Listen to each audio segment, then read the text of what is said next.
Shalom, shalom la famille, shalom à nous tous. Quel privilège de se retrouver encore. Bien-aimés, nous allons continuer sur ce terme. Doit-on dire, j'ai donné ma vie à Jésus-Christ? Et avant de commencer, je vais vous donner mon témoignage, un tout petit témoignage. Lorsque je suis venue au Seigneur, j'aimais toujours dire, j'ai donné ma vie à Jésus. Et pour moi, c'était comme si ça impliquait un sacrifice. Donc, il y avait un sacrifice personnel que je devais faire pour pouvoir donner ma vie au Seigneur. Et aussi, ça faisait comme si c'était une décision. Donc, pour moi, c'était une décision que j'ai pris la décision de sortir du monde, de donner ma vie à Jésus. Ça, c'est l'orgueil. Et Dieu résiste aux orgueilleux, bien-aimés. Et lorsqu'on dit que j'ai donné ma vie à Jésus, ça fait on voit les autres d'en bas comme si c'est nous-mêmes par notre effort qui avons pu prendre cette décision-là, qui avons pu prendre ce chemin. Et parfois, je disais même aux gens, il faut faire le choix, il faut faire le bon choix, le choix de choisir Jésus, le choix de venir à Jésus, de le choisir. Donc, c'était pour moi comme si notre part dedans, c'est que nous-mêmes là, dedans là, on se lève un matin, on réfléchit, on dit que non, ici là, je vais donc choisir ce Jésus-là.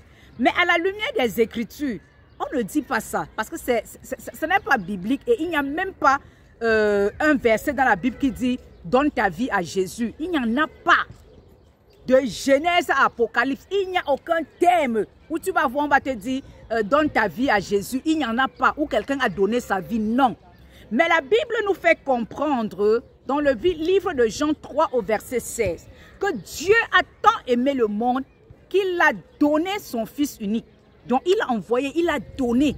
C'est lui le Seigneur qui se donne pour nous. Donc c'est le Seigneur Jésus qui s'est donné à la croix pour nous. Qu'est-ce que nous allons faire alors? Nous allons le recevoir. Et lorsque l'on étudie le salut, quand on étudie le salut, comme le salut a 3 étapes, le salut passé, le salut présent, qui est la marche dans laquelle nous sommes, et le salut futur, qui est l'enlèvement et la félicité, jusqu'à la félicité éternelle, on voit que l'homme n'a aucune part. C'est une grâce, bien-aimée. L'homme n'a aucune part. Il n'y a rien dans le salut là que l'homme peut dire que j'ai ma part dedans. J'ai fait ma part, ceci. Non, il n'y en a pas. Donc Dieu nous aime tellement que il a tout prévu pour nous. Avant la fondation du monde, comme la Bible dit dans 1 Pierre 1 au verset 20, que l'agneau qui a été prédestiné avant la fondation du monde. Donc Dieu savait déjà que l'homme devait chuter et il avait prévu l'agneau pour sauver l'homme.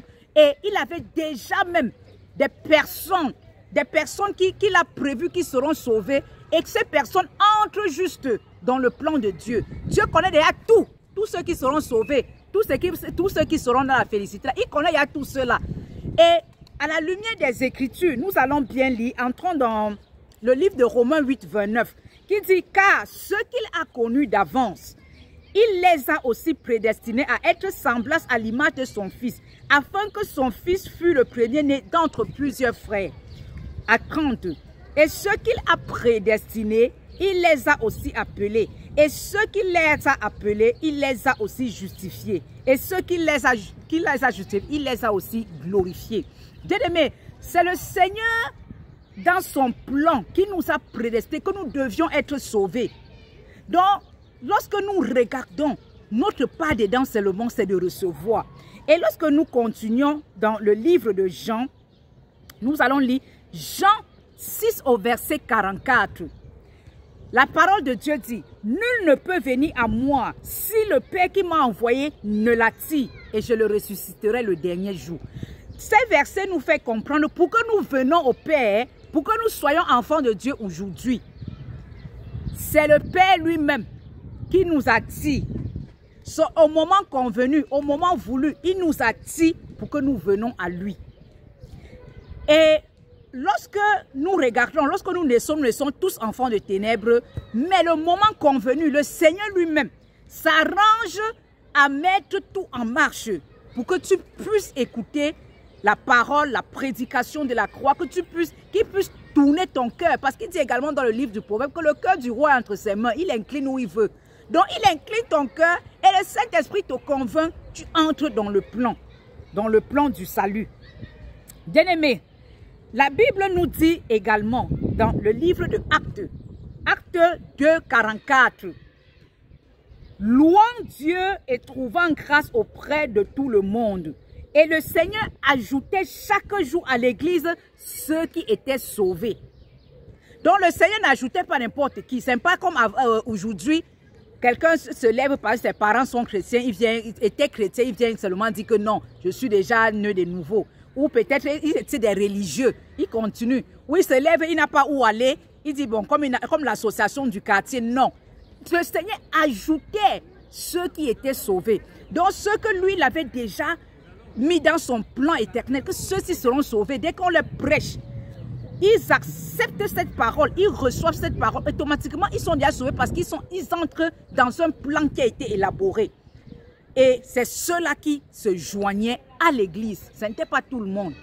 Et comme j'avais dit lors de la première vidéo, lorsqu'on vient dans le monde étant ténèbres, on est mort. Dieu nous voit tous comme des morts. Un mort n'a pas la vie. Quelle vie tu vas donner à Dieu? Une vie pleine de péchés, une vie sans sens. On est comme mort, on n'a aucune vie. La vie, il n'y a pas de vie en toi. La vie se trouve seulement en Christ. Et lorsque tu es mort, étant donné que tu n'as pas de vie à donner, ça ne sert à rien de dire même que j'ai donné ma vie.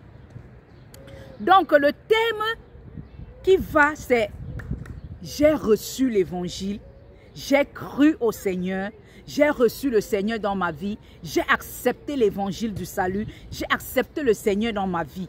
Les thèmes, tout cela va, il y a des versets bibliques qui vont avec cela, qui expliquent exactement si nous allons dans Jean 1, 12.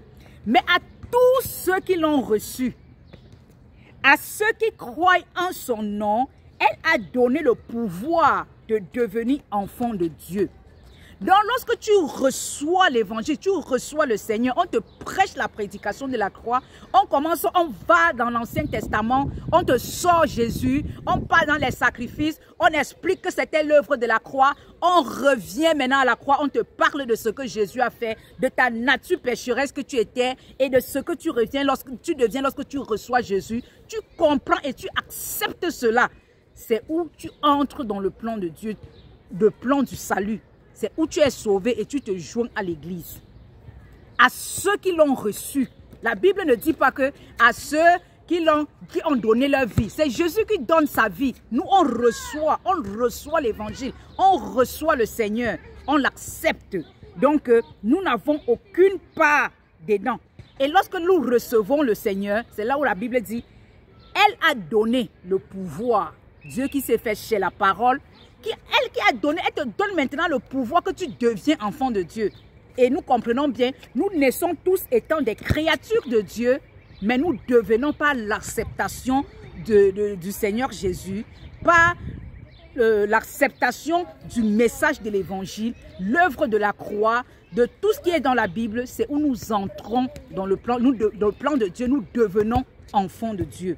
Il nous donne ce pouvoir-là. C'est où on dit, ce n'est pas tout le monde qui est enfant de Dieu. Non. Et nous continuons dans Colossiens 2, 6. Ainsi donc, vous qui avez reçu le Seigneur Jésus-Christ, marchez en lui. Donc, on nous parle clairement de ceux qui ont reçu le Seigneur. Donc, c'est recevoir qui est le mot. Ceux qui ont reçu, ceux qui ont cru. Et il y a aussi une autre partie dans Acte 3 qui nous fait comprendre. Le Seigneur, il dit, l'apôtre Pierre disait, repentez-vous et convertissez-vous. Donc tu peux dire, je me suis repenti et je me suis converti dans la foi en Jésus-Christ. Et non, c'est ce mot d'orgueil qui n'a pas de sens. Et je vais encore vous dire, lorsque nous avons commencé l'évangélisation aussi, évangéliser les gens, on parle aux gens parce qu'ils viennent, ils veulent la guérison, ils veulent le miracle, ils veulent les bénéfices de Dieu. Tu lui fais réciter, dis que j'ai reçu le Seigneur Jésus dans ma vie, tu es mort à la croix pour moi, tu as donné ta vie pour moi. Il récite tout cela, mais après, il n'y a aucun changement. Il n'y a rien. La même personne qui a récité, tu le vois encore, il joue sa vie comme il voulait. Mais l'histoire là me faisait mal parce que je ne comprenais pas. Je ne comprenais pas que c'est Dieu, que c'est le Saint-Esprit qui convainc et que cette personne n'est même pas encore née de nouveau. Il n'est même pas encore sauvé. C'est lorsque tu parles à quelqu'un, tu l'expliques l'Ancien Testament, qui est Jésus, il comprend également. C'est là où il est touché. C'est ceux qui sont touchés. Dans le livre de Actes des Apôtres qui dit, que ferons-nous, hommes frères? Ils ne disent pas que frère, donne-moi que je récite, j'ai donné ma vie. Non. Que ferons-nous? Parce qu'ils ont été touchés. Ils ont été touchés par la prédication, par ce discours. On est allé dans l'Ancien Testament, on a expliqué, décortiqué. Et on est venu maintenant sur l'œuvre de la croix. La mort, on a expliqué la mort, l'ensevelissement, la résurrection de Jésus. C'est dès qu'ils ont compris cela, ils ont été touchés. Donc on cassait nos têtes. On était là même fâchés. Je parle depuis, il ne me comprend même pas. Hein, il ne fait que faire sa vie comme il veut. C'est le Saint-Esprit qui fait tout le travail. C'est le Saint-Esprit. Nul ne peut venir au Père si le Père ne l'attire. C'est lui-même qui attire ses élus. C'est lui-même qui attire ses enfants. Donc il a déjà élaboré le plan. Nous entrons juste dans le plan. Donc c'est ça que la Bible dit dans le livre d'Éphésiens 2:8, que nous sommes sauvés par la grâce, par le moyen de la foi. C'est par la grâce. L'homme n'a rien dans le plan du salut. Et lorsque tu entres dans cette grâce-là, tu entres dedans, tu deviens un enfant de Dieu né de nouveau. Tu ne te bats pas pour le péché. Si tu le trouves au niveau où tu te bats, tu forces pour sortir de la pratique du péché. Sache que tu n'as pas encore réellement écouté la parole qui régénère, qui te donne la régénération, donc qui te touche, qui te donne le renouvellement de l'intelligence. Donc c'est pour ça qu'il faut écouter la prédication de la croix, comprendre les devants, les derrière, l'Ancien Testament, comprendre tout ça. Et afin d'avancer, parce que c'est le Saint-Esprit qui fait le travail progressivement. Mais il fait le travail progressivement, mais lorsque tu entres dans le plan, tu vas constater que les péchés que tu faisais, tu voyais ça comme si c'est normal.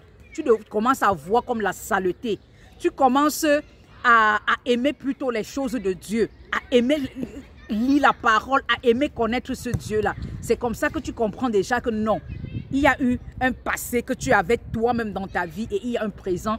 Et haïr le péché ça devient très facile pour toi. Oui, c'est ainsi. Donc, on ne dit pas « j'ai donné ma vie à Jésus » comme si c'était toi qui décidais, comme si c'était l'orgueil. Nous entrons dans un plan qui a été déjà élaboré avant la fondation du monde. Et la Bible dit « j'ai été crucifié avec Christ à la croix. Si je vis, ce n'est plus moi qui vis.